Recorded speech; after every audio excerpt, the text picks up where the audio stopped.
uangalie mambo mengine. Sikiliza, kwenye uwanja wa vita kitu kinachoitwa kukata tamaa ni dhambi, na ukikata tamaa kwenye uwanja wa vita, maana yake unampa nafasi adui yako ya kuweza kukushambulia. Ili uweze kushinda kwenye uwanja wa vita, lazima ujipe moyo, lazima ujikaze kiume, lazima ingia ukiwa jasiri. Na ndio maana ninawapenda wa Marekani, wale wanajeshi wa Kimarekani, hata kama wako 4 kwenye uwanja wa vita, watasema tunajipa moyo, watasema hapa hakuna kukata tamaa.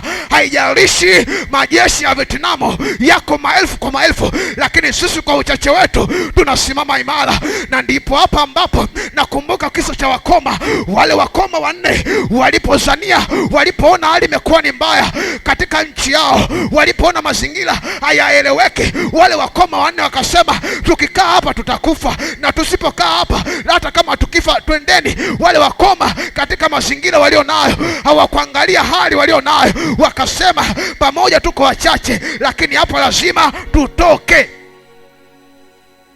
Bwana asifiwe sana. Wakoma walikuwa 4. Ni watu ambao walitengwa sana, ni watu ambao waliwekwa kando ya mji, walionekana si kitu katika watu, lakini wao hawakukata tamaa pamoja na mazingira yale yalivyokuwa magumu. Wana wa Israeli, mfalme aliyekawepo na watu wake walishindwa, wakasema hali imekuwa ni mbaya, njaa imekuwa kali, mazingira yamekuwa mabaya, pande zote za nchi yao wamezungukwa na maadui zao. Lakini wale wakoma wakasema tukibaki hapa na kule mijini chakula kimesitishwa kuja hapa, maana kule nao wanaugulia njaa, kule nao hali yao ni mbaya, lakini sisi tukiendelea kubaki hapa tutaangamia. Wale wakoma wakajipa moyo, wakasema hapa tukate tamaa, twendeni kwa hao wanajeshi ambao wamefungia vyakula, twendeni kwa hao Washam ambao wamefungia vyakula. Sikiliza nikwambie, wale wakoma wakaungana wakiwa 4, wakajipa moyo, hawakukata tamaa, wakaenda kwa Washami. Sikiliza nikwambie, hatua yao ya kuto kukata tamaa na maamuzi yao yakawasaidia Bwana haonekane kwenye maisha yao. Na uwepo wa Bwana alipoangalia kwenye mioyo ya wale wakoma, akasema kwa kuwa hawa wakoma wameamua kujitoa, wameamua kupambana mpaka kieleweke, ngoja mimi Mungu niliye hai nishuke kwao. Na Mungu alishuka, na Mungu akaonekana, na Mungu akajithibitisha, na Mungu akashirika kupitia wakoma 4. Msaada ukapatikana kupitia wakoma 4. Uwepo wa Bwana ukawasaidia wana wa Israeli. Na leo nakutangazia kupitia wewe, msaada wa Mungu uonekane kupitia wewe, uwepo wa Bwana uonekane kwenye maisha yako, kwenye uwepo wa Bwana ujizilishe kwenye maisha yako. Jina la Bwana libarikiwe sana.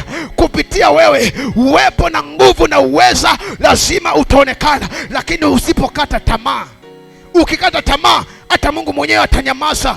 Kwa nini unafika mahali unachoka? Kwa nini unafika mahali unashindwa? Unasema sasa haiwezekani.